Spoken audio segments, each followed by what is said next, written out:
How come it didn't say recording? It's I turned that off, but it is recorded. Welcome everyone to the March 6, 2023 Board of Trustees Village of Lansing meeting. And my first order of business tonight is to do a roll call. Susan Ainsley. Present. Carolyn Greenwald. Here. Carolyn raises her hand, she's there. Pat O'Rourke. Here. Drew Riedel. And Monty Hardaway, the mayor, is here also. So we're all here. One of us is remote, if that's okay. Okay, so tonight, after our roll call, our first order of business is the public comment period. I see we have some visitors to the room tonight. If you'd like to step up and make your comments. Good evening, folks, and thank you for making the spot on the agenda for us. I'm John Carey from the town of Locke, colleague Thane Benson, and we came here tonight to recognize one of your very own who did us a huge favor. On February 10th, we woke up early that morning and found out that our town well had failed, and by the time we mobilized a crew and got things under motion to pull the well, it was 2:30 in the afternoon. We found out all the pipe going down the well was bad as well. And so we were scrambling at 2:30 on a Friday afternoon to locate new pipe. And Mr. Courtney came to the rescue and did us an amazing favor. Made a trip to Binghamton, another trip to Syracuse the following morning, and rescued us. We had water flowing by late that afternoon, and it was a tremendous favor that we're most grateful for. And we'd like to recognize him with a letter of commendation here so that he gets some public recognition out of what a job he did. Thank you. So without further ado, I'll just read the citation. Letter of commendation. The town of Locke, New York takes pleasure in commending Village of Lansing, New York Superintendent of Public Works, John Courtney, for services set forth in the following citation. For support rendered to the town of Locke Water District 10 and 11 February 2023. After catastrophic failure of the only well pump to Locke Water District on 10 February, Superintendent Courtney was contacted for help locating 180 feet of 3-inch water pipe. He delivered all the pipe the vendor had to the Locke well site. Upon completion of the pump removal, it was discovered 60 feet of pipe were still required. He then located the required pipe, made arrangements to pick it up on Saturday, 11 February, and delivered it to Locke. He then remained on site providing technical support until repairs had been fully completed. Superintendent Courtney's professionalism and efforts ensured potable water was continually available for the entire Locke Water District and are in keeping with the highest traditions of public and community service. That's excellent.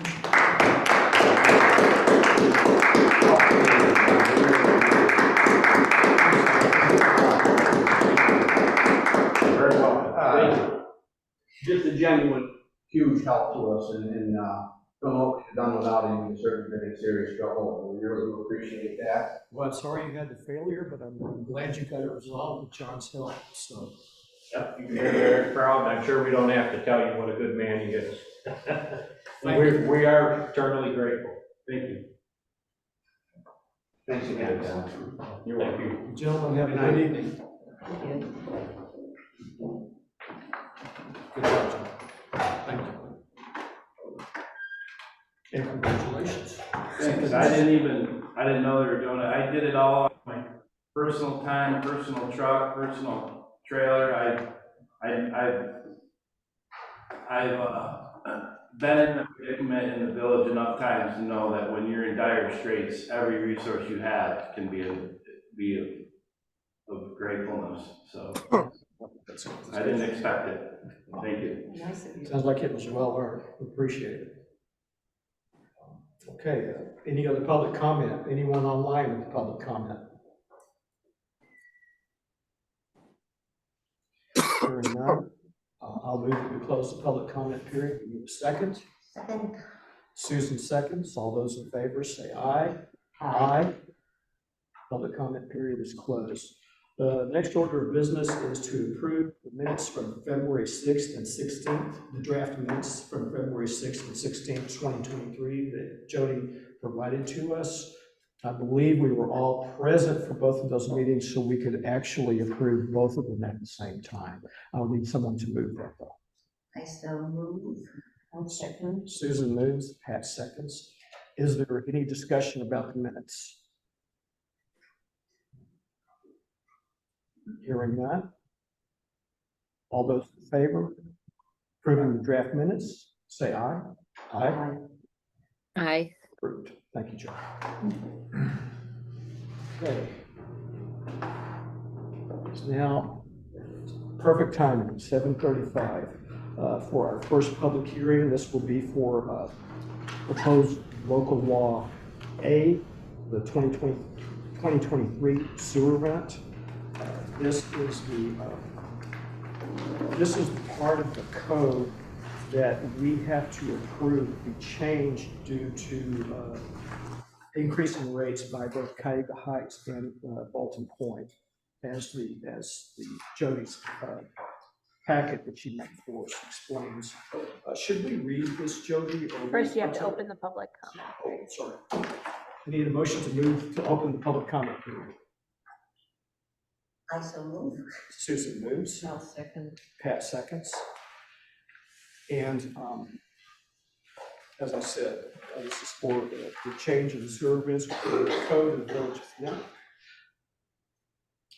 We have to vote, right? All those in favor? All of those in opening favor the of opening the public hearing, say aye. I apologize. We don't do this. Aye. Okay, it's officially open. Are there any comments from anyone online? There's no one in the room besides staff and trustees.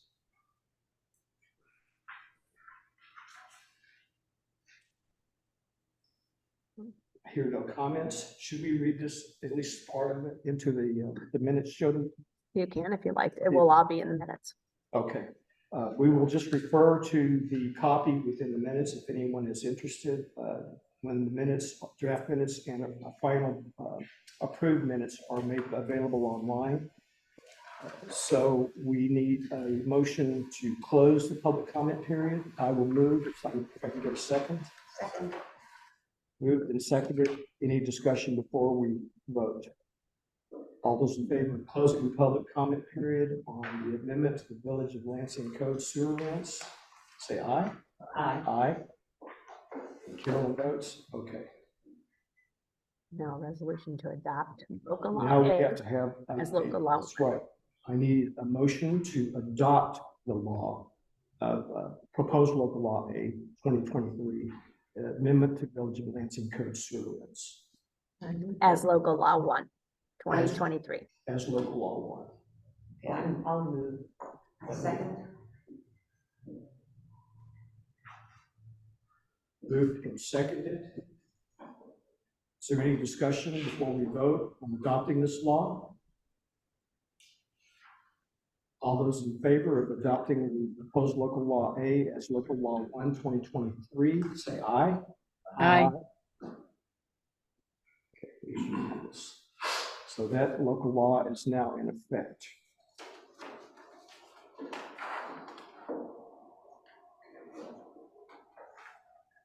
Have to wait a minute for our next one.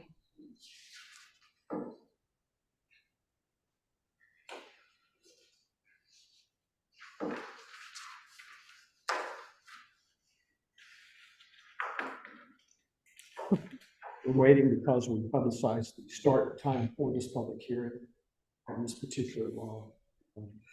7:40, so it's not quite 7:40.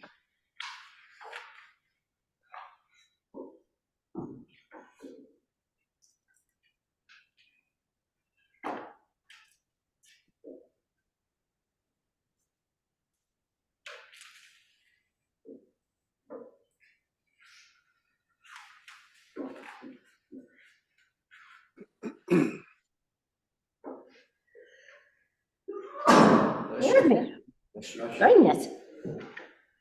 Okay. My phone says it's now 7:40. So we will need a motion to consider proposed local law B 2023. Open the public comment. Open the public Public hearing for the proposed local law B 2023, amendment of the Village of Lansing zoning law to provide lighting commission, to replace lighting commission with code zoning officer. So moved. Drew moves. Need a second. Susan seconds. The public hearing is now open. Are there any comments All those related? in favor? All those in favor of opening the public comment period, say aye. Aye. Thank you, Jody. Jody's keeping you in the way too. Okay, now the public hearing is open for this local law B. Is there any discussion online?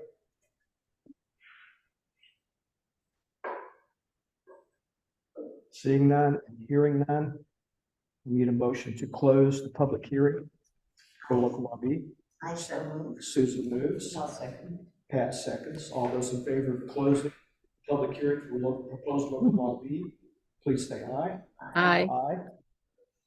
Public hearing has been closed. So now we need to a motion to enact this proposed local law B as local law 2, 2023.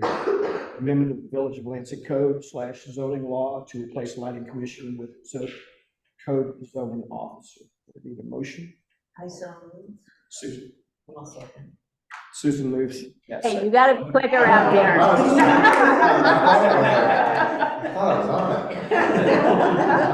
I'm still new. So I don't warm up. No time for breathing. I know. We'd like to get on this week. Okay,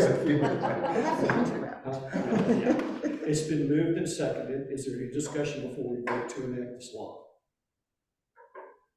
Hearing and seeing none, all those in favor of enacting proposed local law B as local law 2, 2023, please say aye. Aye. Aye. That's done too. Thank you all. Okay, our next subject is to consider the water rates. The new water rate starting in April 23. And this can be done by resolution. Yeah, I can just summarize here. In January of 23, Bolton Point, Southern Keep Lake Intermunicipal Water Commission raised their water rates from $5.77 to $6.03 per 1,000 gallons of water. Our surcharge has been 50% since 2020. And looking at the budget and our expenses, we really need to increase the surcharge from 50% to 60%. We're looking at increased maintenance costs with aging infrastructure, and this is basically the only source of income for the water fund. If we increase our surcharge to 60%, starting with our April bill, the cost of 1,000 gallons of gas, oh, wouldn't that be nice, of water will increase from $8.66 to $9.65.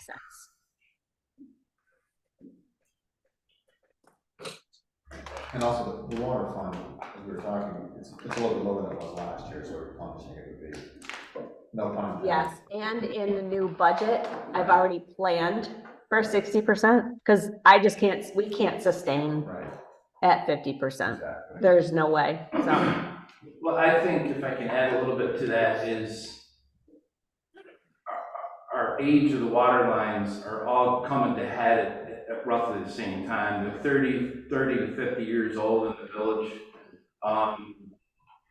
A lot of the distribution mains were used, from my understanding, as transmission mains, switched over to distribution mains when they installed new transmission mains. So we have, unlike sewer, when water has pressure to it, you see that. So we don't want to lose water, treated water especially, because it costs more at the end of the day, losing that treated water. So it has a compound effect on everything. So, just trying to make, continuity in here as far as low outages. Right. the village has always tried to be proactive in its maintenance on all of its infrastructure, roads, sewer, water, et cetera. So I think this is a good move. The cost is minimal for the quality of service that people, our residents will receive. A lot of this also is due to the inflation. We used to put a foot of pipe in the ground in the dirt section for $40 a foot, 60 in the asphalt, and now we're up near 200 marks. So the linear footage that we get out of a $500,000 is significantly reduced with today's steel prices and all the fitting prices. Okay. So we need a motion to pass a resolution that would increase the village's water rate, starting with April 2023 billing from 50% to 60%. That's a move. Second. Susan seconds. I was waiting. Someone's got to lose that. So it's been moved. Is there any discussion, questions, concerns? Hearing none, I'll ask for a vote on this resolution. All those in favor say aye. Aye. Aye. Okay, it's passed. Carolyn waved her hand. Sorry? Carolyn waved her hand. Oh, did she? Yes, Oh, okay. to say aye. Was that your vote, Carolyn?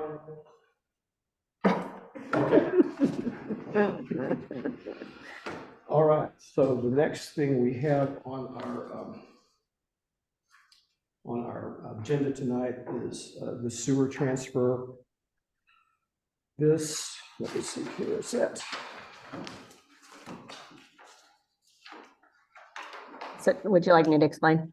So Yeah. what happens is we had budgeted in our budget last year that we were gonna transfer money out of the sewer reserve to pay for the expansion to the town of Lansing. Anytime you take money out of a reserve fund, it has to be under permissive referendum. So that is what we're gonna do, so that, then there's 30 days. If the public has a problem with it, then, and if they want it to go to a community vote, it would have to. But if after 30 days, everyone's okay, which they probably will be because it was in our budget. So, Okay.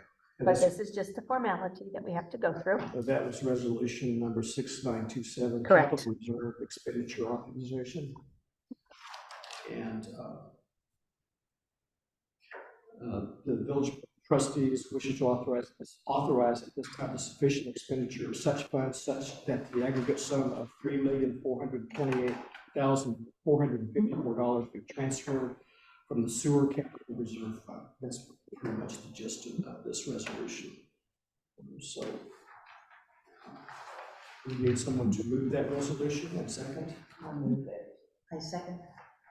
Pat moves, Susan seconds. Is there any discussion on this before we vote? All those in favor of accepting or approving resolution number 6927, say aye. Aye. Mhm.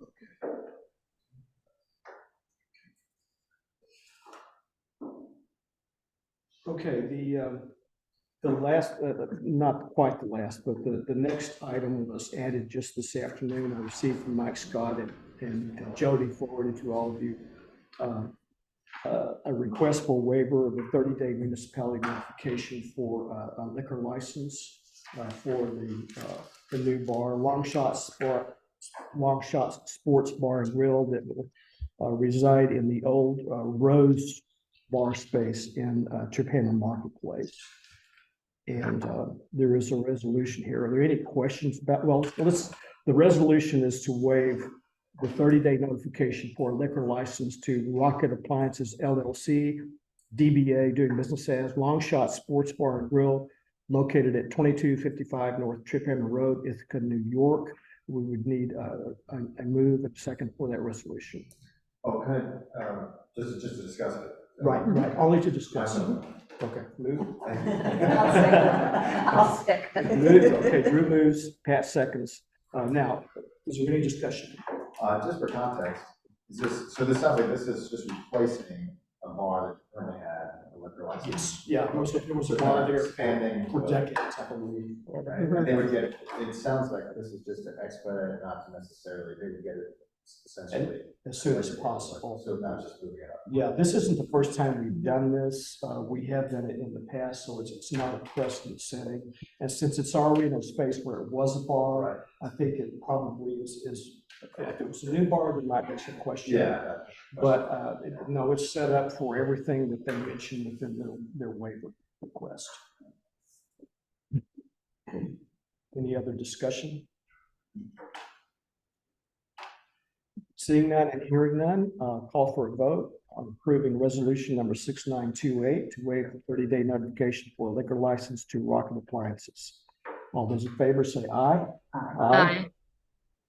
Yes. Okay, now to the fun part of the evening. Budget discussion. And Jody has sent us all the preliminary or the starting document that kind of listed everything that was discussed, the expenditure and revenues for 2023-24 for our meeting tonight. Does everyone have a copy of that or have a copy? Yeah. Drew, you looked at it? Okay. So Jody and I were deciding, do we want to go line by line or just ask questions? For Drew's sake, do you think we should go line by line? I'm okay if we kind of just go through each section, maybe on like go page at a time and just kind of, because I have a couple questions maybe on a page or two here and there, but I don't need to go line by line unless I usually do things. Okay, well, these will be included in the minutes along with everything else. So, So I share my screen. yeah, share your screen. It's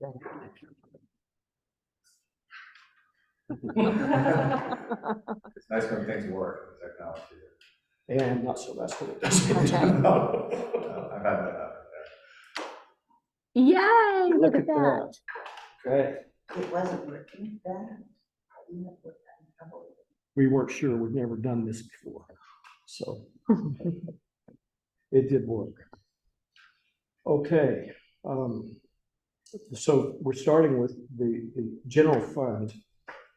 We see in this, you'll see the 8% increase in staff salaries. You'll also see the trustee salaries, mayor salaries, all of our board salaries plus the mayor have gone up a little bit. It's been a few years since we've increased those salaries, and my salary is increasing the second year.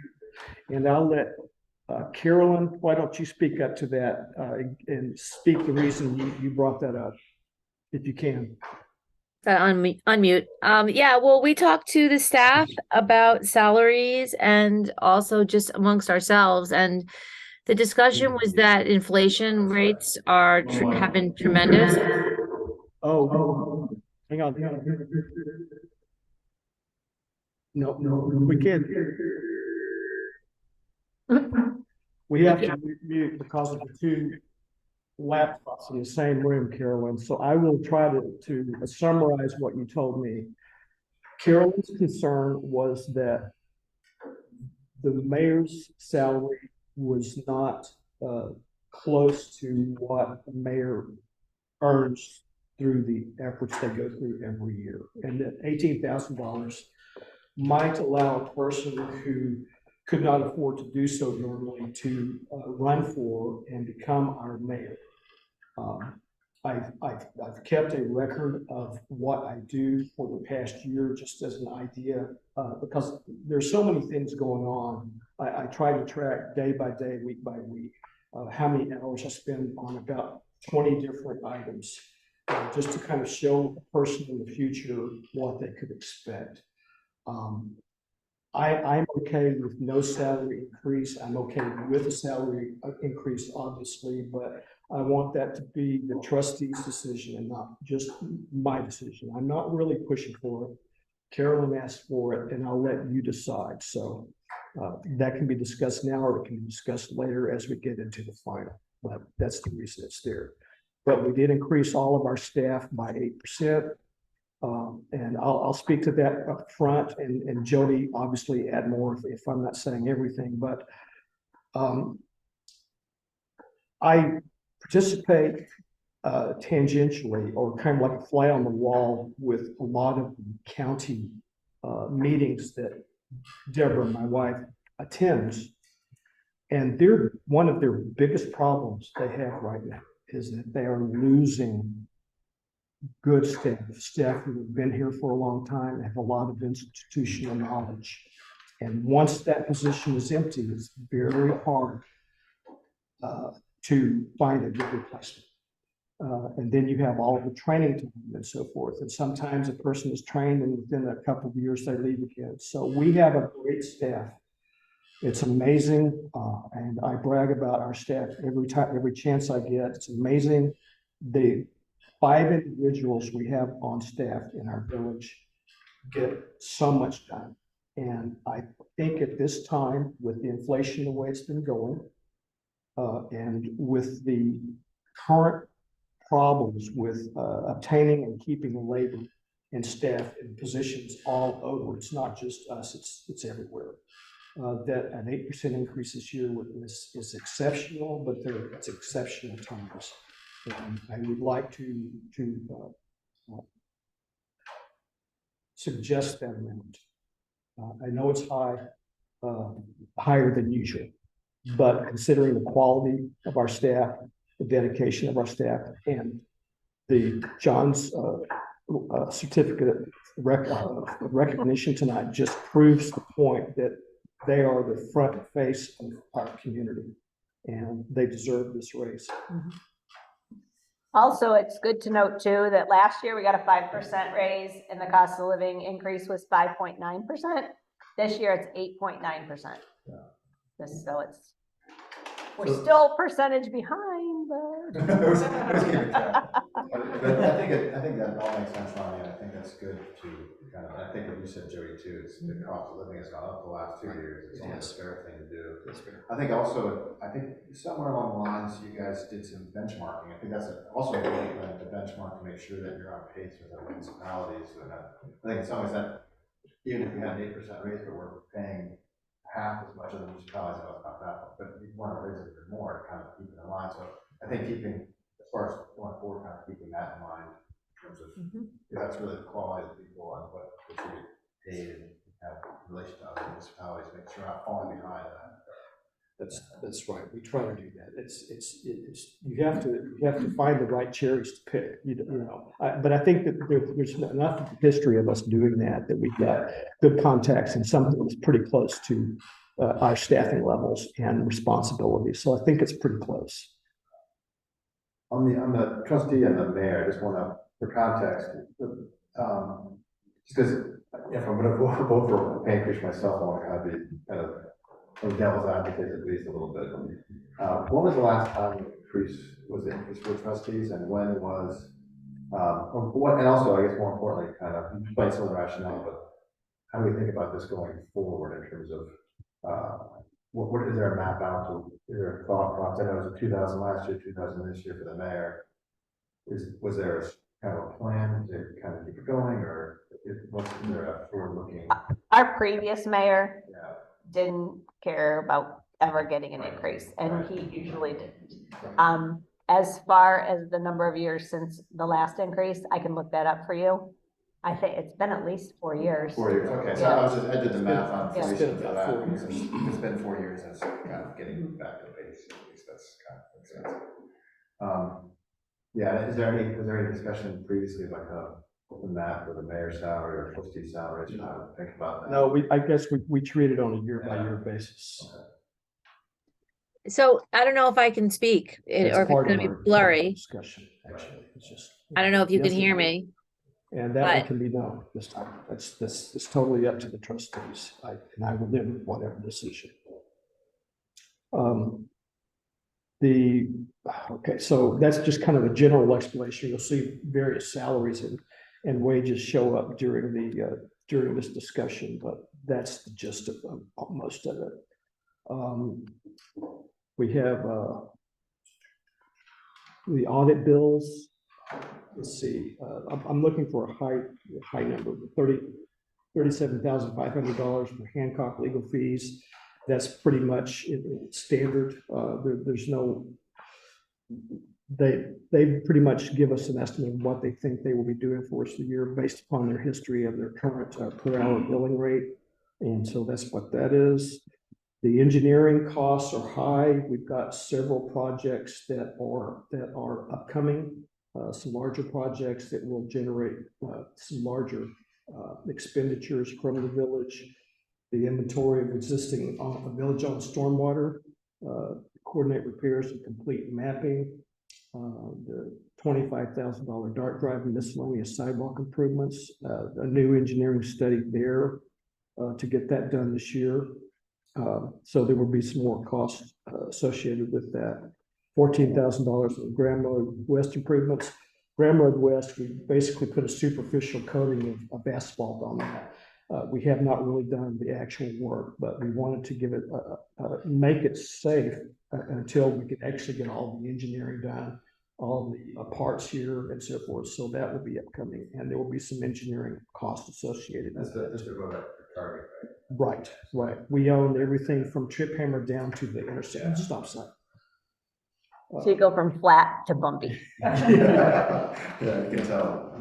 Moon crater bumpy. So yeah, but John is great. Considering it's just a superficial job, it's lasting longer than anything that the mall has done.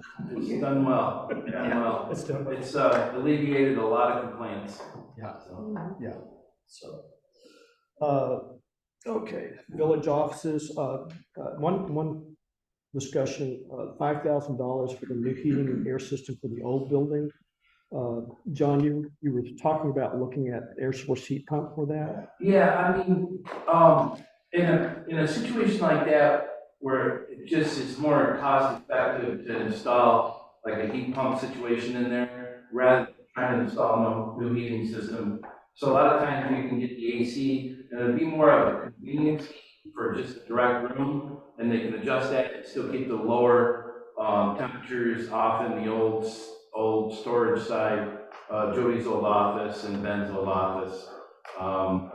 It just makes sense to do it that way. If we were to put a new condenser unit outside, there's a long distance and lines of travel. Air is equally as old as the condenser unit itself.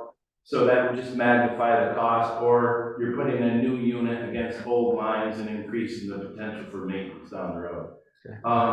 I think it's just a proper fit for heat pump situation to have heat and AC all in one.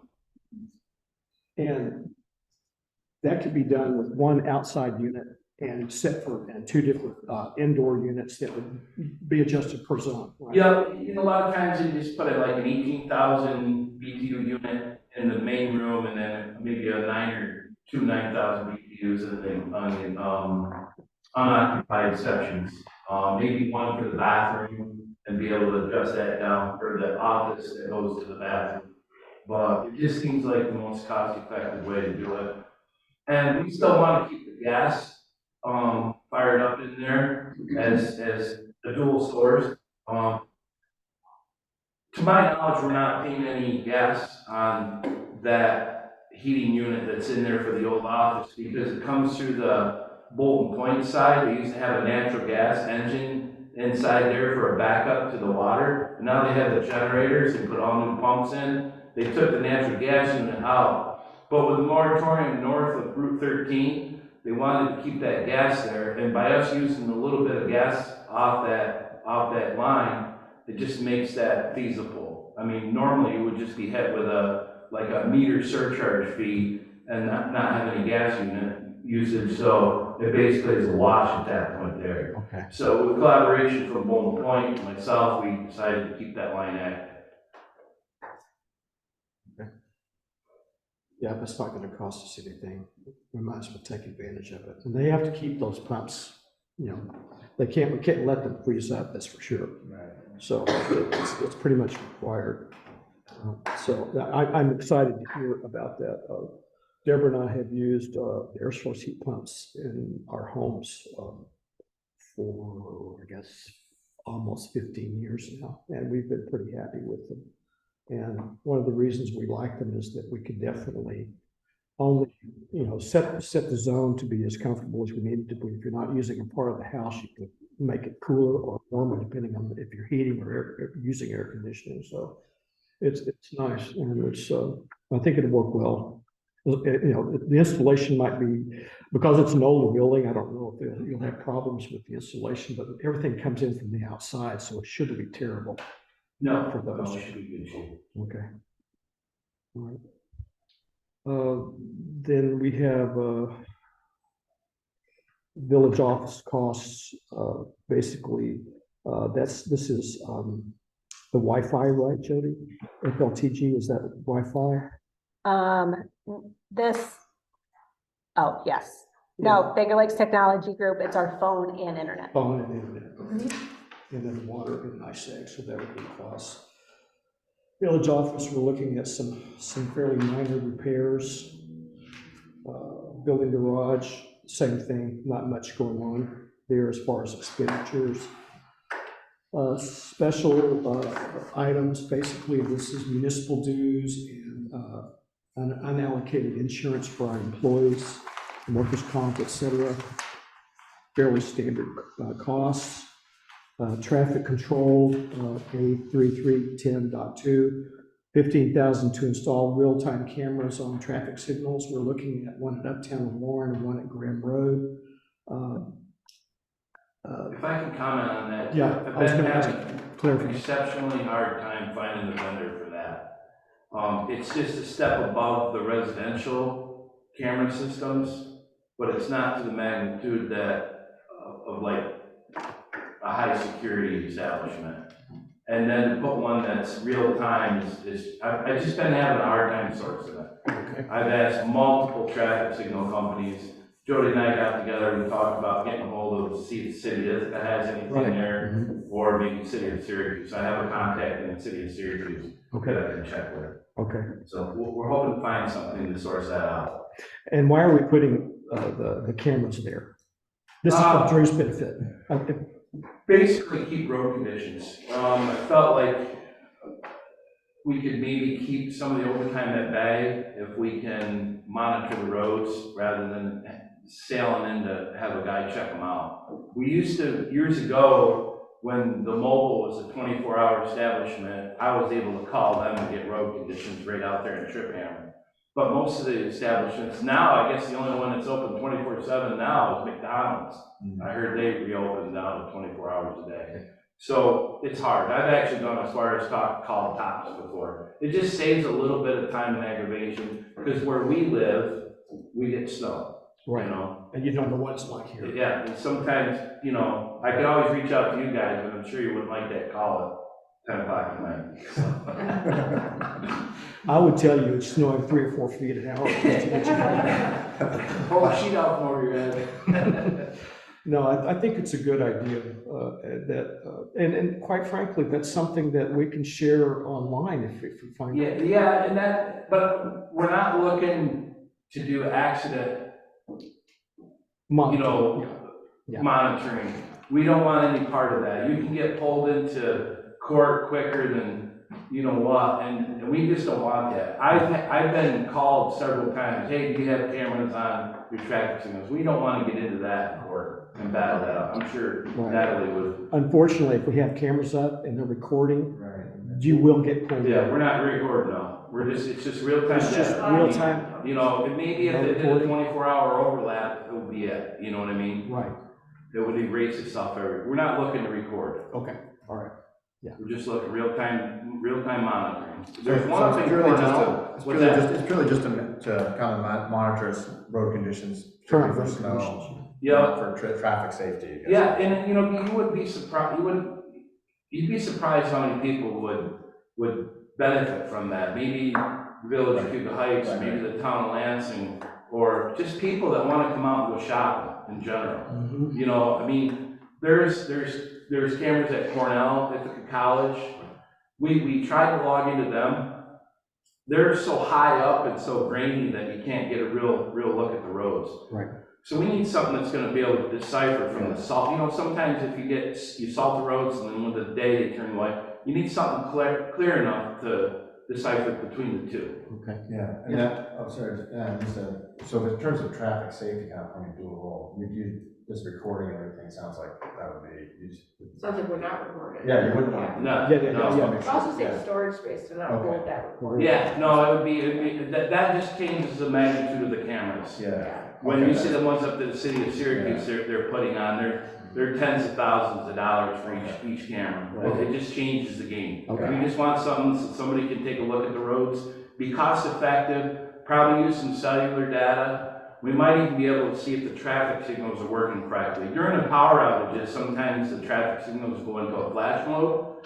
They're programmed to go into, if they default mode after a power outage, so we can monitor that. A lot of times we have witnessed in other signals where there are green bulbs on each approaching intersection, which could be really dangerous. I think with the camera being on the stand wire or the mast arm, you should be able to see green glowing or red glowing on the roadway. So that would help us in that perspective as well. Okay. During power outages, we're always looking to make sure. We have, by law, we're required to put temporary stop signs up if the signal is out. So if we have signal at Craft and Trip Hammer, we have a signal at Graham and Trip Hammer, we have a signal at Uptown and Warren Road. So there's 3 signals we own. Okay. And so we own the arms too, right? So We own it's everything. No problem. Yep. Yeah. And it's oftentimes that the signals at Pyramid Drive or the villages, but since the state 13 corridor is so close, they own the signals at Savannah Park all the way to the mobile at Pyramid Drive and down to Pyramid Drive and all down the bridge. Okay. All right. I think it's a good project. I hope we find a good vendor.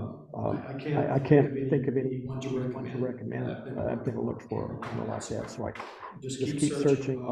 Now you might check with the city of Ithaca, town of Ithaca. I'm trying to think where I might have seen cameras, but I don't remember. Before I moved here, I actually used the cameras on campus to track weather, because from Dallas, Texas, I mean, what kind of snow are they really getting there? You know, how's the traffic like?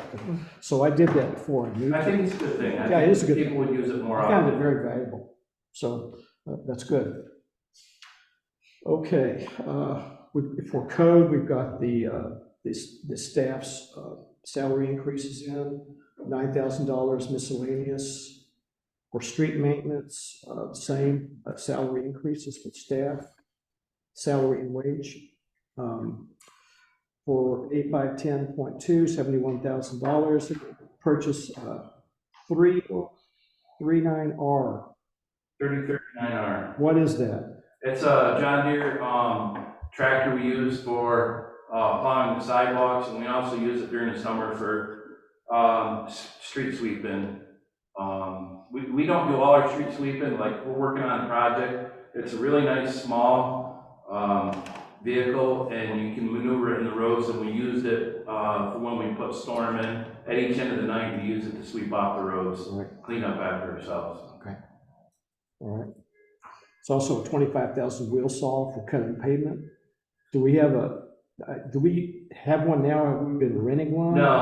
No, we used to rent one, but they're getting harder to rent.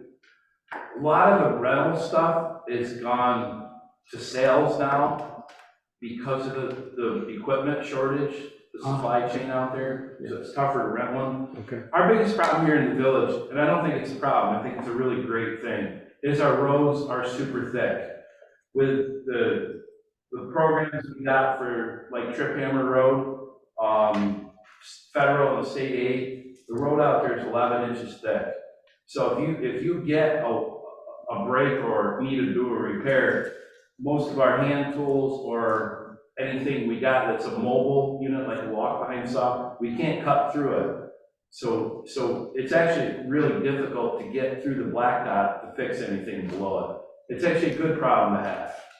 Is there any way we could get something from the town of Lansing? They don't have that kind of stuff. They don't have roads thick like we do, so it's kind of like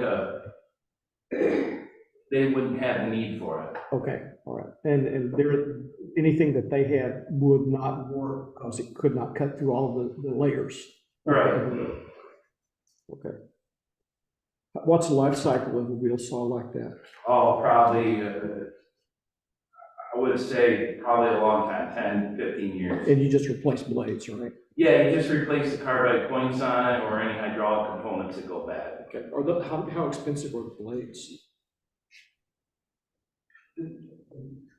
Not a lot. I can't answer that off the top of my head. A couple dollars a point, and there might be 100 points on there. $250. Yeah, it's not significant. Okay.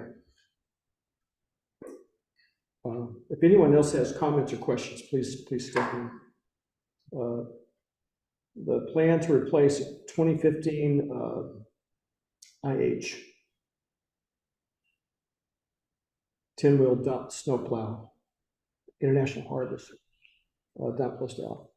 But this is the one that we'd like to order, but you can't get them for 2 years, right? Yes, yeah. So we hope to replace the truck every 10 years to reduce the length of your downtime. And the engine, I wouldn't say it's a bad thing, but some of the emissions that have decreased the longevity of a diesel engine because they're really running the engines at a higher, more extreme temperature.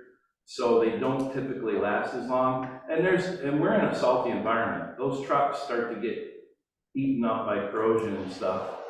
We do something here that I can't convince another town around us to do is we vegetable oil our trucks. We spray vegetable oil inside the frame rails, underneath the whole thing from bumper to bumper. And we feel it's helping the longevity of the truck. But with a 2-year lead time, just getting the truck and the parts, we don't want to be in a position that a transmission goes or an engine goes and you know, the frames are starting to swell up because they're double frames. So it just makes sense to start planning for that truck. Okay. And we've discussed this with Jody, and we're going to break the cost of this across 2 budget cycles. And so when time comes to actually take ownership of the truck, once it's ordered, we will have all of the monies in place. So it's not our normal way of doing things, but with the current supply and demand and the lead time to get anything in for something like this, better to plan, be proactive about it, and have it delivered when we need it, rather than wait until things fall apart and we can't get it for 2 years. So what the plan is to put in 175,000 into capital reserves, which it equals half of it. And when it comes time to purchase the truck, we'll have to go through a permissive referendum, just like we did this evening, to buy the truck. Don, you said this is you said it's a 10-year, you usually have a 10-year. I think a 10-year cycle on 10-year trucks. cycle. Okay, Yeah. so do we have the old one? If we sell, we have the existing one, the 2015. Yeah. If we sell that, we bet you any money. Nothing. I've talked to some suppliers, and since there's such a shortage, You might get. like for instance, the town of Windsor's town barn burnt completely down and they burned all their trucks. I'm not saying, but I'm just saying they had a tough time regenerating all them trucks back because of the order time. So we're hoping to capitalize on the shortages out there by planning ahead and budgeting this. I would say, I'm going to be point blank honest with you, a truck is the worst purchase a municipality will ever do. They're worth, a $230,000 truck in 10 years is worth $40,000, $50,000. It's by far the worst purchase we can do, but it's the most vital. It's the heart to a human as a truck is to the village. It does all our hauling during the summertime. It does all our snow removal in the wintertime. It's very, very vital. I mean, it fixes our water breaks. It does all kinds of stuff. So it's $40,000, $50,000. So then, is this 350 not counting that, what we expect to get from selling the old truck? We didn't put. And that cost is not. So when, in the year that we're planning on Yeah. selling the truck, it will go in the budget as a revenue item, sale of equipment. But a brand new truck costs 350. Yeah, that truck, that 2015 truck was 200,000 in 2015. The 2020 truck we purchased, the village purchased, was 230,000. So you can see where the emissions and the supply chain has caused an issue. Right. I mean, it jacked it up a substantial amount, but it's never going to go down. Once these people get the taste of that money, it will never go down.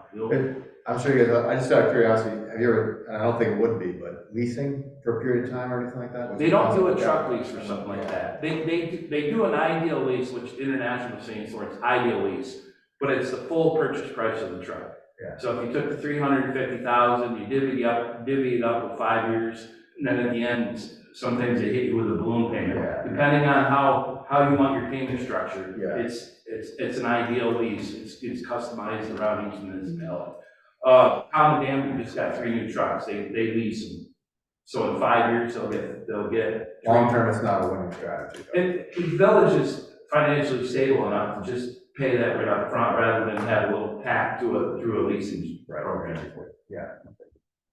I'm just curious, when you lease a truck like that, does it come with any sort of maintenance program that would It alleviate doesn't some come, cost? it doesn't come with any maintenance program, and it doesn't come with any incentives to trade in 5 years. Like, some of them want you to come back in 5 years. Like, there was some equipment out there at the time, you would do a leasing structure like that, and then the balloon payment, instead of, if you wanted to buy it, you pay the balloon payment. If you didn't want to buy it out, you could trade it in for a new one and get into those same payments again. Any other questions for John? This is not the only time we can discuss this. We can bring this up again in our further discussions. So this is just the first pass.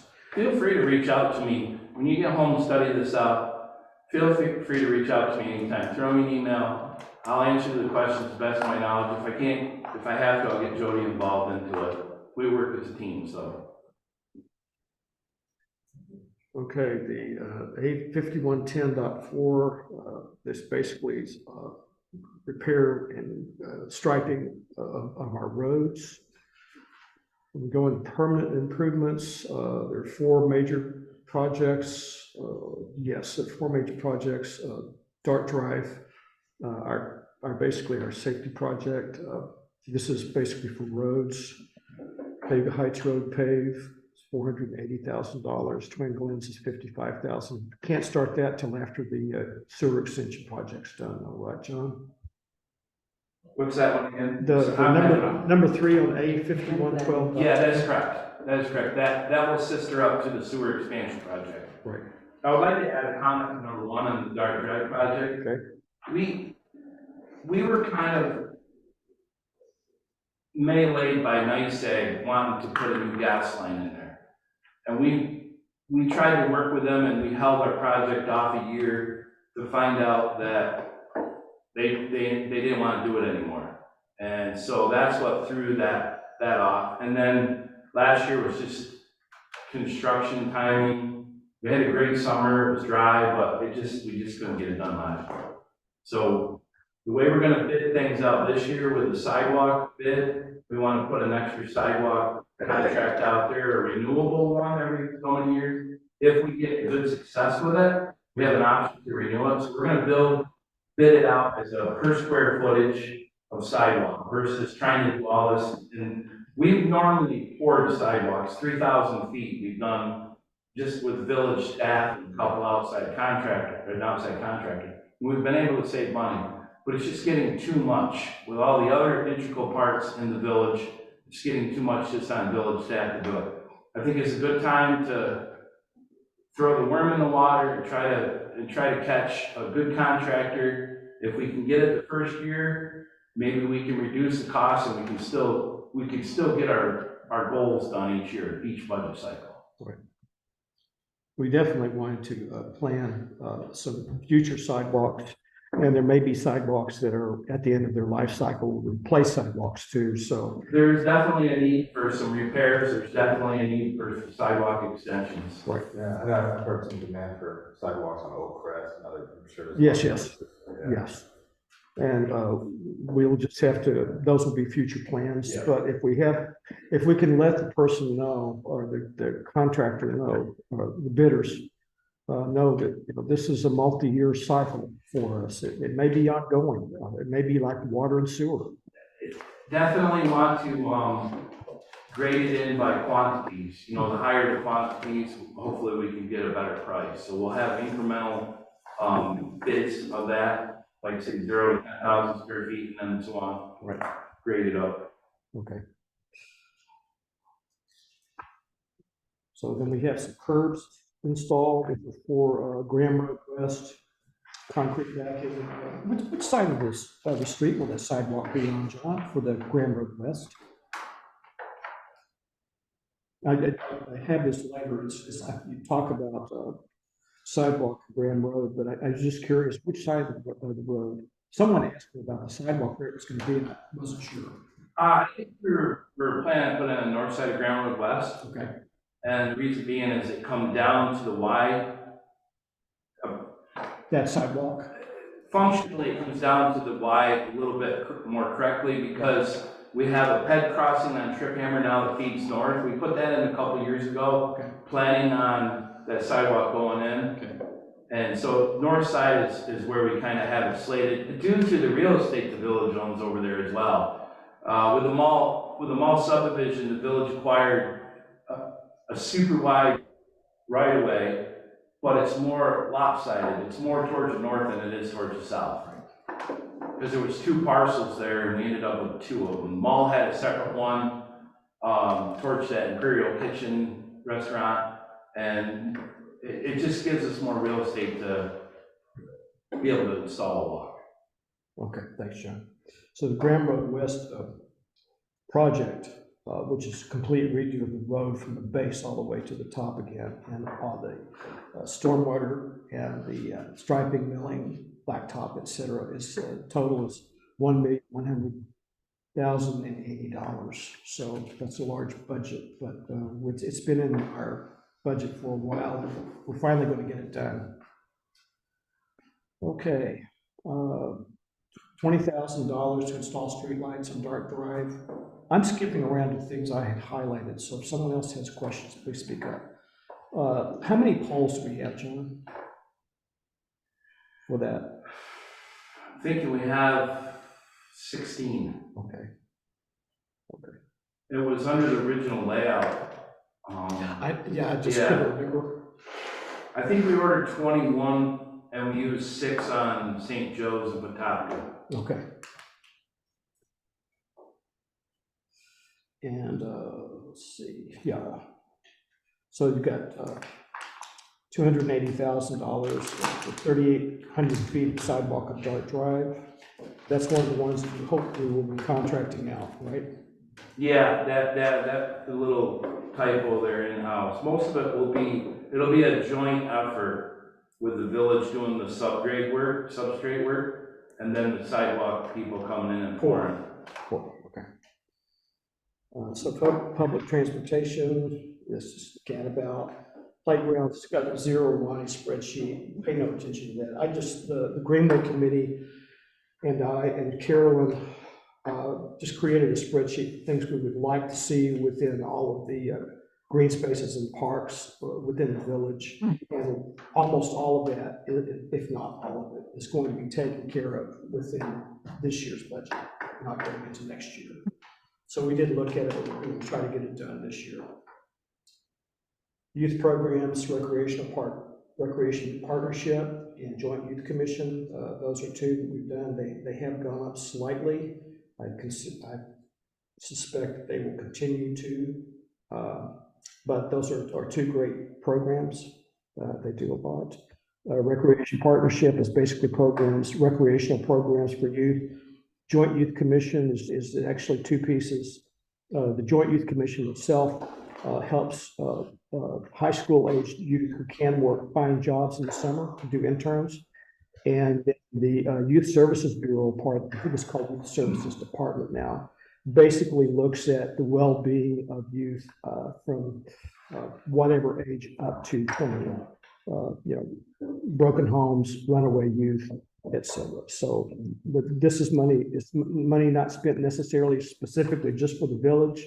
It helps our county, but it helps youth everywhere. So we have the ability to join these and take and our youth to participate. We don't have a lot of participants, but there's still three good programs to support. Jody brought up the Greenway Volunteer Recognition Picnic. So we want to try to have a recognition picnic for people who volunteered and work on our greenways and so forth. We just haven't had a lot of volunteers so far. We're going to try to bump that up. get some publicity on that, get people to volunteer, and then sometime this next year, maybe fall, have a picnic at one of the parks. Zoning, or see Mike's salary, BZA also increase. Planning board salary. Mike's Scott's salary also is including an additional $3,000 this year, because he was falling behind some of the benchmarking we did around. So we want to keep Mike. I hear lots of good things from people about Mike, but I hear good things about everybody. I'm not going to just say Mike, John, Jody is always good. And Chris and Nick, people just speak highly of our staff, so we just want to keep them. Okay. Next page. Storm, $33,000 to install a storm at Norway and Nancy Trails. Is that a culvert, John? What's that? Was that a storm culvert? Yeah, closing the ditch in, basically. Okay. And that's the trail that runs between. Which one is that? It's a storm on Norway and in the Lansing Trails, the heights, it's actually called the Heights of Lansing. Right. There's this small spur that goes to the north on Bomax. Yes. Okay. And they offered to, the problem is they have no place to put snow. Right. And it's not just that, it's the way it was designed, it was accepted, it's just a faulty job. And we want to close the ditch up through there. And they offered to subsidize that by $15K. Right, those are the ones that are right beside the road right now that basically, like you say, they can't put snow or anything there. Yeah, they basically pull the snow out into the road and push it up to the end, and that's just unacceptable. So, yeah, the culvert would run, is it on both sides? Yeah, Okay. yeah. Feel free to take a ride up there, you'll see what I mean. There's these big head walls like that, and they were gonna rebuild them, and we don't want any deadly fixed objects in the road right away, because they just drop, they drop right off in the driveway, Right. straight up and down, Mhm. vertical. Okay. So. Yeah, we talked about that this past year. Yeah. I had forgotten. Yeah. Okay, beautification, we have some tree planting, shrub planting, flower bulbs, etc. That's part of our Greenway Committee ongoing beautification of the village properties. The next section, employee benefits, this is all updated to include the new salaries. So is there anything specific in there we need to mention, Jody? Nope. Most of this is transparent until you need it. So that's just part of the calculation of our staff's salary perks. And the transfer to capital reserve, this is $175,000 that we were talking about earlier for the one half of the truck that we would like to order. So then we go into general revenue. Property tax rate remains about the same as last year. It might go up. It's hard to say anymore. Nope, it's gonna stay at $1.50. It's Oh. budgeted, we worked it out, I have Okay. the assessed value, So it's just going to stay there. it's staying there. Okay. All right. And I don't even live in the village. It's one of the cheaper taxes we'll ever pay, or you'll ever pay. Yeah, it really is. Yeah, it really is. So the in lieu of taxes, that's the Arrowhead Venture property over here that includes, does that include the BJ's, Joe? Or is it No, just the the in lieu of tax is, deals that a lot of people up in the B&T Park, Dairy One, up that way have gotten. They have it too. Also, Arrowhead got I don't know, they had this different deal, where they paid the county and then they paid us. Well, I called Tompkins County Finance and Arrowhead, has been removed, their pilot was terminated. So we meet, and there was a court date set 2 weeks ago, I guess. They filed it, and we may be getting some money back from that. we'll see. It's hard to say. Okay, sales tax, Jody added another $50,000 to that. The sales tax has been pretty good for the county as well. I think a lot of it has to do with online sales. New York State finally started sending out online sales tax out to the counties and municipalities, but for whatever reason, it's been doing pretty well. So Jody increased that from 750,000 to 800,000. Down. Unlike our utility gross receipts where we used to get Yeah. a whole lot from NICEAG and we don't anymore. And phone and other suppliers, okay. All right, looking for anything unusual here.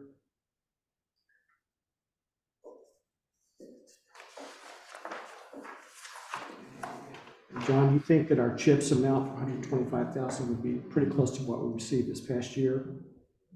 No indication that it's going to be less or more. That's A3501.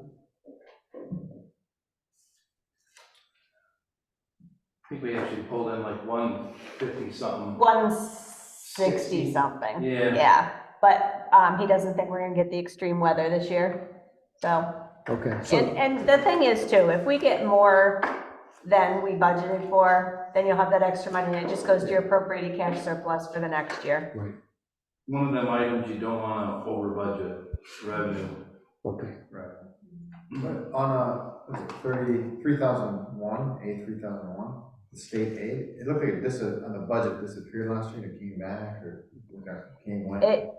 That odd amount, like 11,652. Well, at one point, it's been that amount Yeah, for a very, very long time. right. Then it went to the county, and then the county, they had this deal where the county was gonna pay it to us, and then they must have just gone back to the old system because we got it last year again. Okay, so it's kind of that amount is standard, okay. Yeah.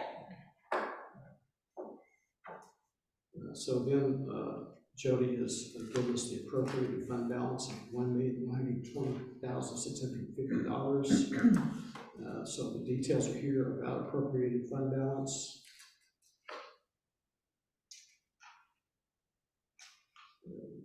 The permanent income from the Veterans Administration Hospital and Coyote Medical was $10,000. Oh, I'm sorry, those were both a large permanent income, and then the $10,000 in a donation of Hotel. Are we gonna do something special with that $10,000 or just drop it? Nope, it just goes into the general fund. Just goes into general fund, okay, all right. Sorry, where are you at? Oh, sorry, I see. just, Water expenses? yeah, Okay, appropriated gotcha. fund balance, it's down in that paragraph, Jody. Oh, I summarized see, for okay, us. okay.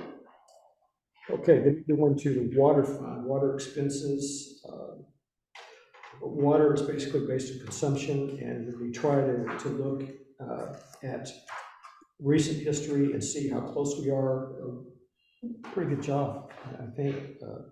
Jody keeps track of that. She knows what to anticipate. So we're anticipating $842,400 in water purchase this next year Which is what we pay to Bolton Point for water. for water. And we keep the amount that's for the village part of that, by the way, but that's approximately. That's in the revenue. Yeah. So this That's is in only the- expenditure, this is what we pay Bolton. Right. So we do that quarterly, right? Yes.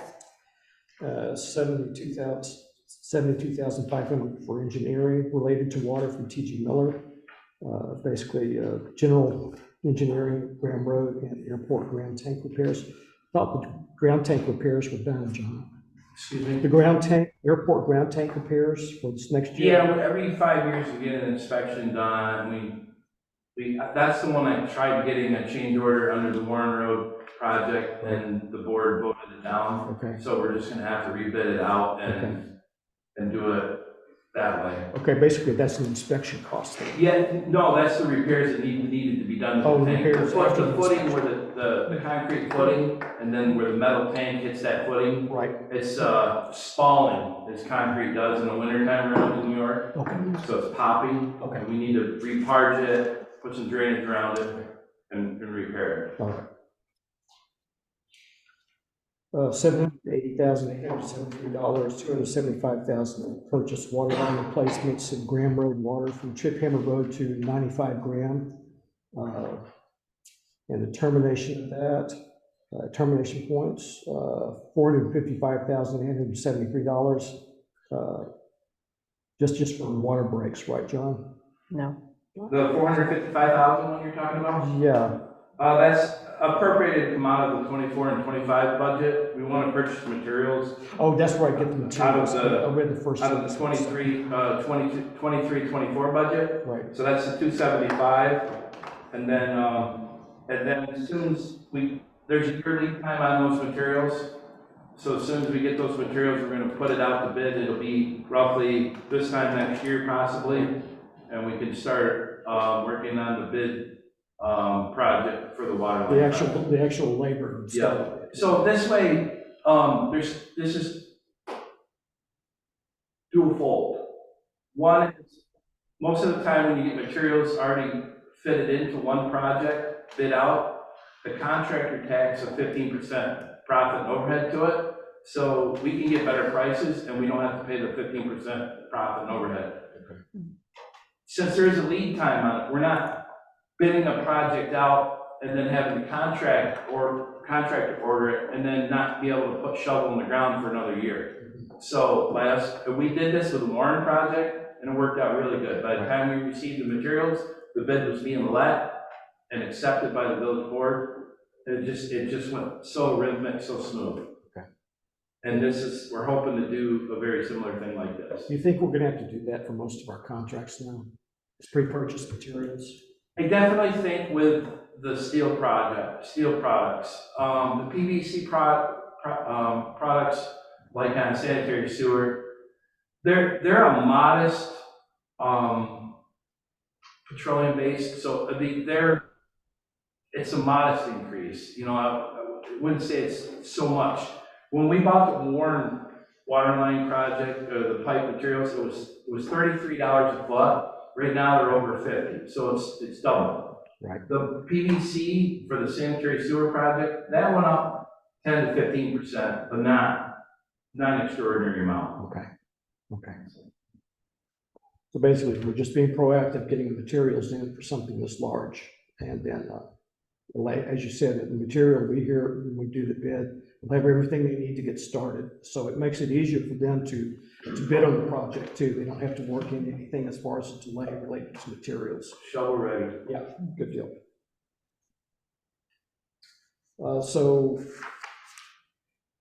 Okay, $50,000 is for the repair of the. Yeah. Okay, That goes and the other was the hand with engineering side. 7,500 for the engineering Okay. and the bid packet. So at the bottom of that page is the water reserve balance, which is $1,128,120 as of the 23rd of February. Water revenue, basically this is from our meter sales. And we're repeating this. Bolton water current rate is 577. It was increased to 603. And then we have just voted to increase our surcharge from 50 to 60%. So this is Which is included in there. Yeah, which is included in there. So it's, I think that's pretty. So we will have to start receiving some funds. I have a question on the F2144. The sprinkler charges, I'm confused. Bolton Point charges commercial businesses for their sprinklers. I don't know if they do inspections, what they did, but they bill them. And we're just passed through for it. And also they bill people if they do work for them. I have a question on the late fees. The next one. These are the fire suppressant sprinklers, right? Mm-hmm. Yeah, interesting. Can you hear me? So the largest item in here is $474,221 is transferred from the reserve fund for the Graham Road water project. Yes. Okay. So when we transfer from reserve, again, we'll have to do a permissive referendum. to take money out. Okay, and then we're into sewer Just expenses. real quick, what's the, so the balance in the waterfront at the end will be, right, it started, what, 1.4 million, I guess after all this, it should, at the end of the year, based on the budget, end up as, like it's closer stuff. What will the waterfront end up being? After it takes the four, well, right now, let's see, did I put it in here, what it's, Should be here somewhere, I think we have old sheets. water reserve balance is 1,428,000. So Now, then you take, yeah, then you and then you take 474 out. yeah, so it's good that we have that. Yes. So the water surcharge will help start building that. Yeah, it's building back up. Right. I mean, if you look at it, we're only getting 412,000 a year to maintain our water infrastructure, Right. which is not very much. Just a quick question. Isn't it equally as, convenient to hook up the water as it is to sanitary sewer? Like our permits for a sanitary sewer line are $2,350. How much is it to hook up the water? The plumbing permits are done through Bolton Point. So they It's take nothing. all that reason. Nothing that we have to do. They No. inspect the connection. Yeah, plumbing permits. I was just curious. I mean, Mhm.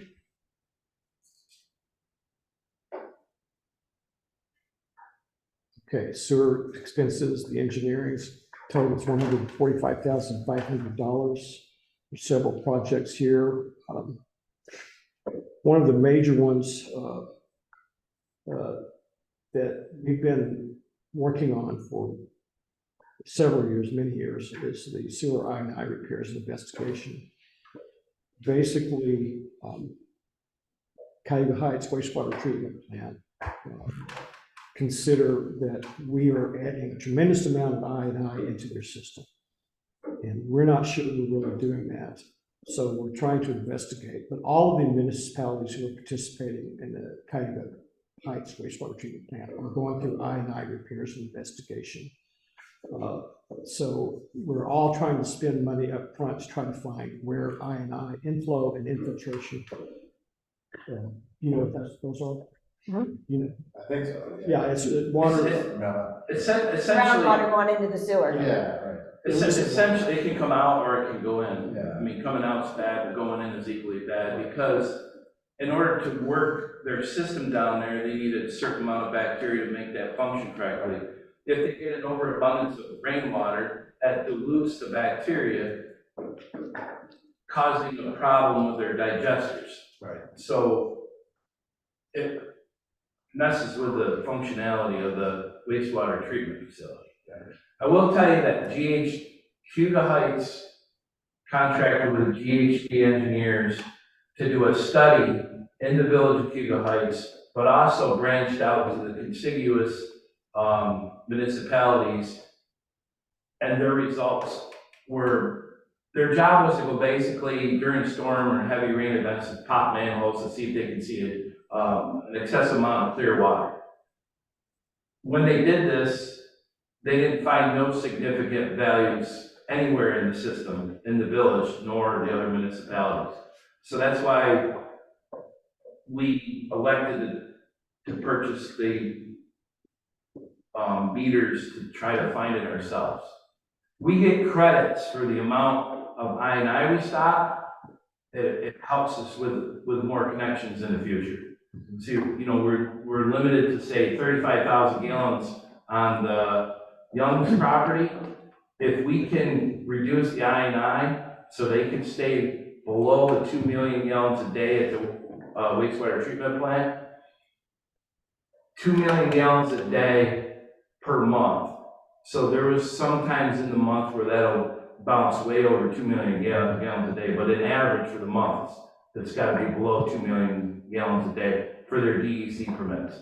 Once we can reduce the amount of I&I just in the villages section, we get, supposedly somehow they rate it as points to be able to put more flow into the system, more connections. As far as that, if you have a lot of inflow of groundwater coming in, how do they monitor your sewer usage in terms of? We have flow meters Before strategically. that? Or- What's that? Sorry, go ahead, yeah. How do We they have monitor- flow meters strategically placed in the village, Right, monitoring the the amount that's going on.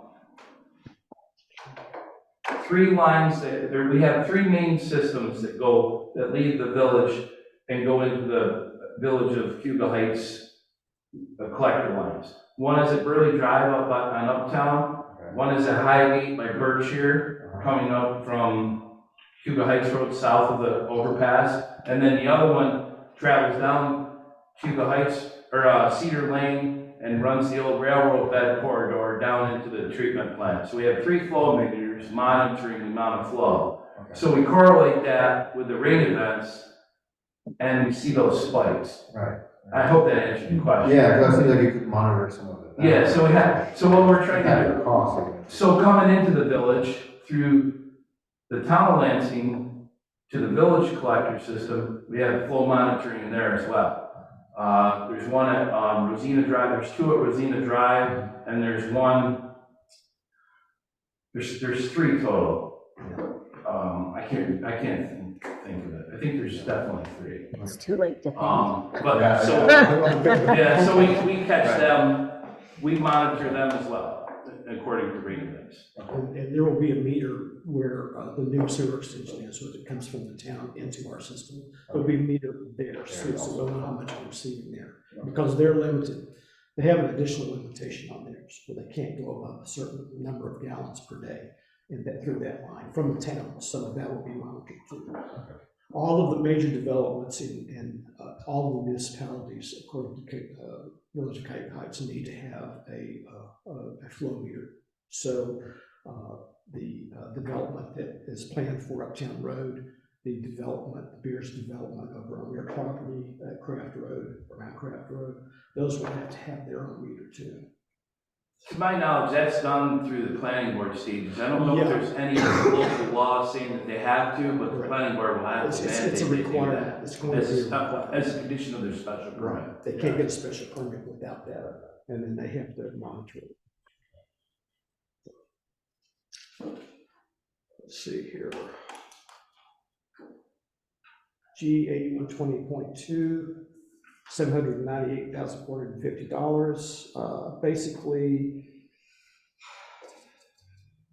Basically repair for sewer lines and the railroad transmission line that John was just mentioning, plus the extension to Uptown Village, Burley Drive to Uptown Village Apartments, decommission the sewer in the town of Ithaca.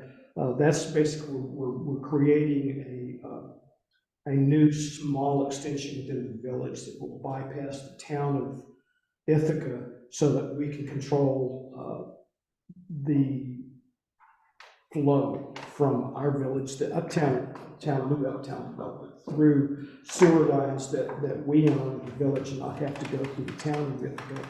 The town of Ithaca was going to charge us a very high rate to use that, and we decided to take that, just make a short extension, spend a little more money, but not have any long-term ongoing costs. Right.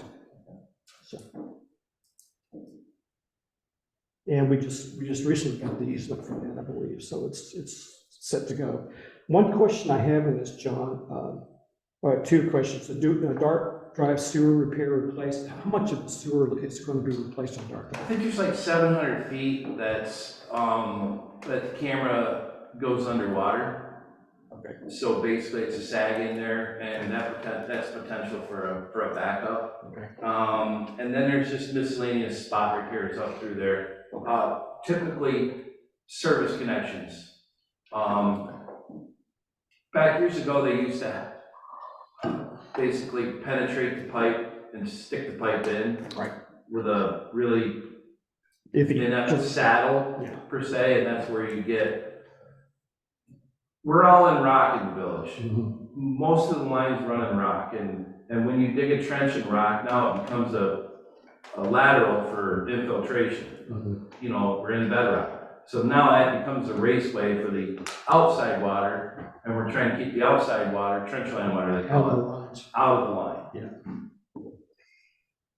Okay, thank you. Then this is a question, $45,000 purchase 10 eye tracking loggers. I wasn't sure what that was. What's an eye tracking logger? They're a new, and that's what I was mentioning earlier about adding more data loggers to the system. And basically, these are portable units that they add in, and they're a transducer measuring the height of the sewer, in the flume, or in the flow channel of the manhole. Okay. And with the 10, Village Cuba Heights just got them too, and we can leave them in there for months at a time to capture the rain events, because you don't know when it's gonna rain. So if you can leave them in there, and then once you capture that, you can start to shrink that down to really start to find the eye. Okay, so they are like a temporary installation and they can be moved if need be? Exactly. Yeah, once you get one isolated, then you know, then you move it to another place? Yup, and then you can condense your eye quicker. It's really good to see televised lines, but you can't televise all the lines during a rain event at the same time. So Right. this is kind of just like a lazy man's way of kind of getting it done, you know what I mean? I think that's a good thing. I think it's a good investment. $70,000 generator, what was that generator for? We had it budgeted out of last year's, and we didn't get around to get it purchased because the control panels were 3-phase and then single phase, and we wanted to find the right generator to fit. And so Jody and I talked, and we thought it'd be best to come out of next year's budget. Okay. Basically what that is on Twin Glens, there'd be a pump station, and then on Cuba Heights at the intersection of East Shore Drive, there'll be a pump station located on Mr. Secor's property.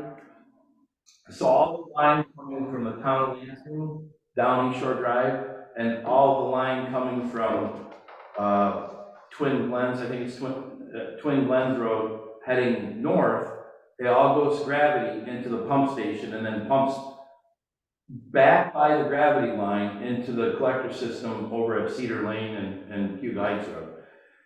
You're gonna have a certain amount, that wet well is gonna fill fast with the full sewage line running. So we have, as soon as there's a power outage, we have to get the generators right out there, connect them. We'll be alarmed because it has monitoring capabilities that'll send a text to our phones or email or call us, however we choose to set it up. And you'll see that later in some of the maintenance fees. Okay. All right, thank you. $60,000 Town of Lansing sewer expansion project. That's basically, they have to bore under the road. Is that an additional cost that they weren't expecting to have to bore under a road for that project and it got added on? We wanted to put, there's always change orders to every contract, and we wanted to put a little number in there, so we're expecting some. There is an additional 1552 East Shore Drive wants to connect, and that, in order for them to connect, the village is gonna have to punch underneath the road with an 1.5-inch line. It's gonna be 20 grand. Okay. But there's gonna be little incidentals like that. Yeah, could be more. In that Yeah. direction. Okay, No, not. thanks, John. Okay, and then the $140,000 I contractual, basically that's just the ongoing service of trying to locate and mitigate I&I, correct? And the repair. And repair, mitigate. Yep. Okay. So that 25,000 is where you're gonna see some of that is new, because of the new electric that's gonna be on the pump stations. Miscellaneous increased I electric see. cell data and yearly software fees for the sewer benefit area. That's the monitoring software and notification software. So there's gonna be a yearly Right, software fee on that. okay. It's probably proprietary. I'm sure that's. Yeah. Okay.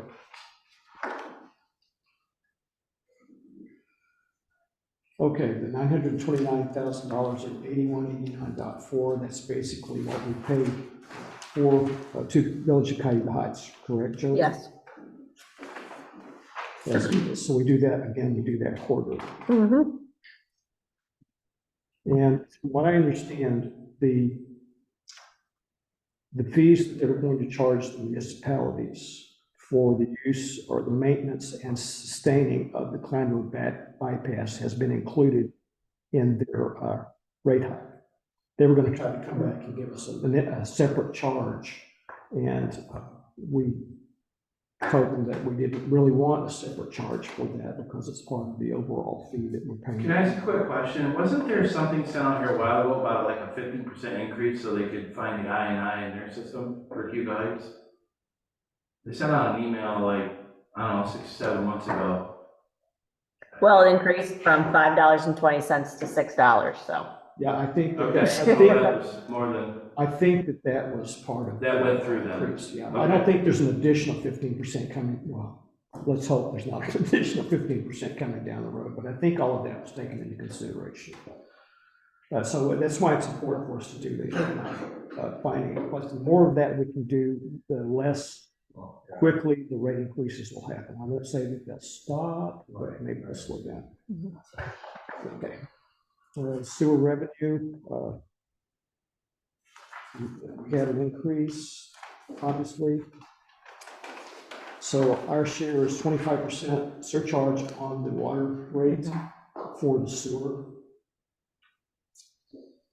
And again, it's the $929,000 that we mentioned to the Village of Cuba Heights, G 2374. And Jody's got the calculations. So some of that, this is a projection, but we think it will be close. We have been in the past. And expecting revenue $900,000 from other companies for expansion in the town of Lansing. That's Young. Yeah, that's the Youngs. And What's that again? well, Jack Young was a developer in the town of Lansing. He agreed when we first started this project. He not alone, but now he alone to give the village $900,000 to go toward the sewer expansion project. So we're now working on how to get the money. It's in an escrow held by his attorney. We're trying to get that all out to us within this year. So John and I have a meeting with Peter Grossman tomorrow morning to discuss. Jack has proposed that he take the money out of his attorney's escrow, keeps that, puts it in a treasury fund investment for 6 months, earning some interest on it to help pay for any type of incidental charges for transfer funds into us or through banks or whatever. And then by the end of September, he would give us the entire $900,000. Previous agreement was that we would get it in stages at 25%, 50%, and then a final charge. So we negotiated all of that in 1 year, and I think we're almost there. So I know we can't come, so, but we'll let you know what's going on. Okay. You know what time is that meeting tomorrow? 11. Midday for you. I think it's at 10. Yeah, I'll check that. 10 o'clock. I'm sure it's in an email, right? Yeah, it's in an email. It's got a Zoom link in it. Oh, that one. Okay, I wasn't sure that was confirmed yet. Okay. I think we heard through Natalie that Peter can do it. He can only do it for a little while because he's 8 hours ahead. He's still overseas. Oh, So he's got an evening engagement. So I think we'll have a half an hour or so, and that should be plenty. okay. So, of course, I think that the work from that discussion is going to fall on Natalie's shoulders, but. He will be back this week.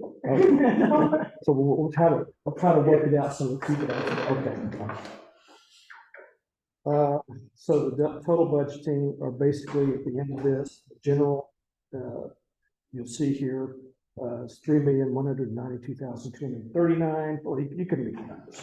This is just basically a summary of everything, the total budgets for all 3 funds that we just discussed. Beyond that are all of the plans for the DPW to get done before May 31st, which is this current budget year.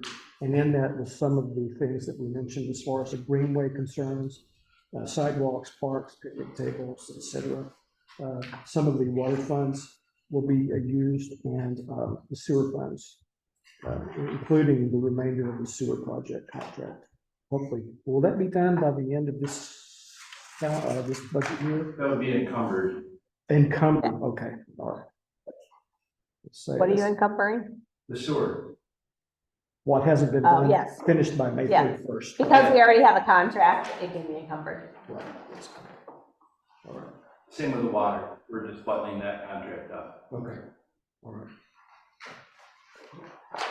So are there any other questions? Is that what, just, is that the last line, I have the major sewer project contract for $3.5 million? That's Right. okay. Right, that's what we were just discussing.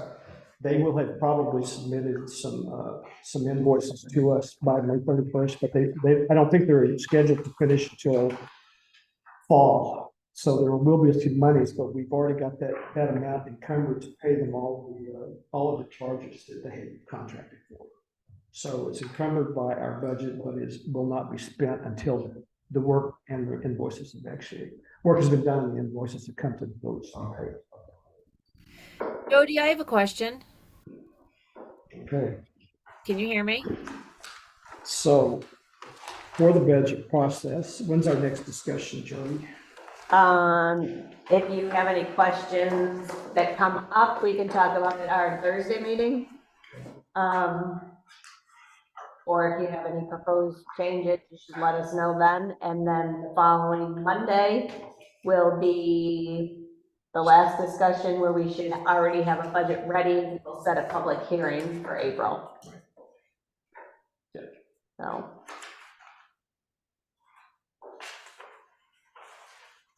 And you won't be here for the Thursday meeting, correct? I will be.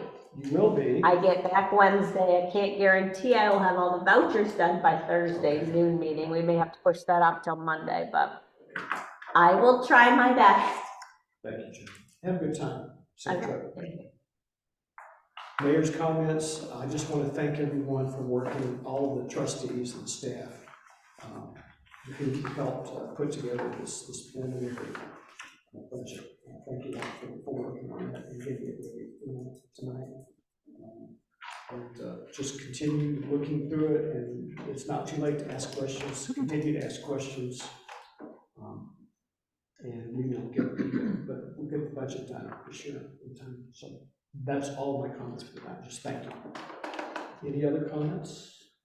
Well, I will, since John is here, John, thank you on behalf of the Northeast school children who I am sure are enjoying the safely installed, re-engineered. Did you happen to get up and look at them? Yes, I did. Yeah, I was worried they were gonna be a little high, but Jody says, they'll be fine.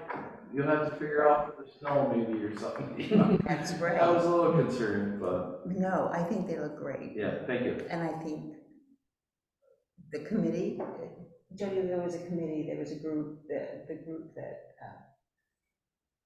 actually constructed, they must be pleased as well, I'm sure. Have you had feedback? I haven't had any. Well, feedback. I'm giving John feedback. They look great. Thank you. You're welcome. And safe. Perfect. Mhm.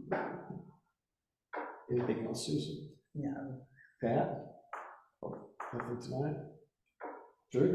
One thing I sent around an email about a Cornell professor talking about homelessness in municipalities and how they different ways to kind of work that best policy ideas. I think I heard from you, Yes. Susan, but Carolyn or Patricia, you could also do it at a trustee meeting. I think you mentioned, Ronnie, as far as having them come to talk to us for.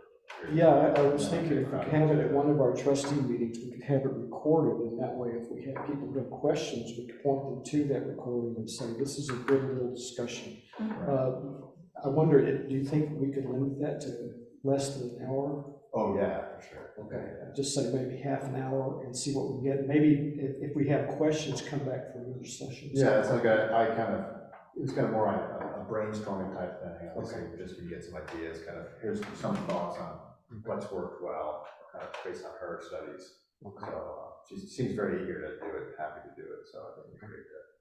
So perhaps a half an hour at a trustee meeting. Right. Would the next one be too crowded as far as the agenda? Do we get in and get the budget, or should we?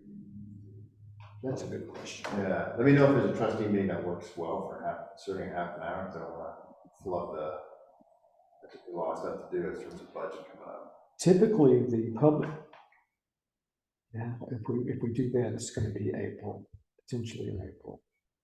Yeah, maybe the first one in April, First of April. because that's the public hearing for the budget, we hope.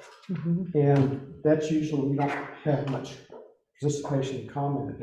Drew, can you send me more information on that? Sure, and most likely also probably the end of that meeting, or something like that. We do the. The public hearing at the beginning, yes. Right, so meaning that she would come towards the end. Yeah, we could give her a better idea once we Yeah. get closer to that time. That's great. Okay. And is she local? Yeah, she's at Cornell. Good, good. Yeah. I know that some of her studies were not, so I thought. Yeah. Actually, it's I kind of got to know some of her work, and then actually you pronounce so funny that people in different areas. So she's actually a political scientist, which my wife is also knows her from. But she's at the school, the veterinary school, which is kind of yeah. So is it, with all the, so my wife's in that, school of government, the school, they kind of know each other from political science, political scientists, so. Okay, Yeah, so, yeah. I think So that's this is on homelessness? Homelessness and municipalities, as well as kind of different levels of government and how they can have different incentives, different costs, different benefits, so sometimes, things that may work well politically don't work. How do you kind of coordinate that and work together and kind of work with solutions? Yeah. So, Follow up on that, remember we had the pastor here on the whole homeless, and he wanted us to do more. right. It might be good to invite him to come to this. Yeah, yes. Because he made a point, the same, we would have him back, and we would try to get the police chief involved, and Right. it might be a perfect, yeah. and remember there were a couple of homeowners that were very angry Yeah, that Kip. we weren't doing Yeah. much. Yeah, I thought this was a good way to kind of. Yeah, I, once we get it set, then I will Sometimes- communicate that to all of them. I believe I've got all their emails still, and I will communicate that. So if we're gonna have this discussion, you're welcome to come join us. Yeah, I think it might, but at least It's a good idea. Yeah, so let them know the village is still thinking about it. yeah, if there's anything I should give her background information or anything, but I know if there's anything that. Yeah, just give it a thought, if there's anything would be helpful for her, in terms of thinking about some of the issues. Anything else, Drew? At the moment, yeah, Jody is very helpful, through the budget. Yeah.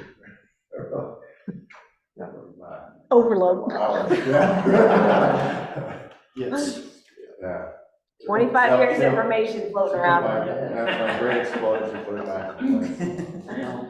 Jody's a good resource. She's our institutional knowledge when it comes to budget. So, she's always a hard worker. We really appreciate all the support. And it's good that we all work with her during this time and get her the information as quick as we can. Everybody did good. So. Do we get a little star? I'll bring you cookies.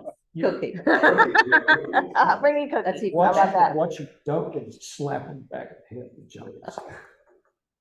But I do want. We'll use raw. Carolyn, do you have anything for tonight? I don't think my sound is working. You can't speak. If there's something, just send us an email. I'm sorry. Is there any chance we can meet one of them and then let one, if we mute one and let the other one go, does that work or no? Now we can. Try. Able to Here, let hear, me end. but apparently Let me the, in. Will that do it, right? Except that we won't see. You'll end your part, okay. Okay, Carolyn, now try talking. Can you hear me? Okay. Well, I did have a couple of budget comments or questions, but that is past a bit. But I just wanted to ask one question. Jody, have you heard about municipalities who seek to balance their building codes budget like with self-pay, meaning that like whatever the building permit fees and anything else collected by the department are the basis for the salary and other expenses for that department? Is that a common way to approach the budget? We do that with, electrical inspections, but we do not do it with building. Yeah, I could see that. I was just wondering if how common of a tax that was for other municipalities. Yeah, no, I haven't heard anybody that does it for code and zoning. Okay, okay. So moving on to the planning board meeting, they had another meeting, which was like the first was a minor miracle, but I guess we had another working meeting on the solar law, and it is progressing now at quite a clip. And so I do hope that we're actually going to pass it in 2023. It's not ready to come to the Board of Trustees yet, but we are moving along. And it's just a matter of incorporating everyone's little nuanced word changes and talking it over a bit more in terms of just how everyone's happy with the verbiage. It's not so much the concepts because everyone's pretty much in agreement on what's important. Anything else, Carolyn?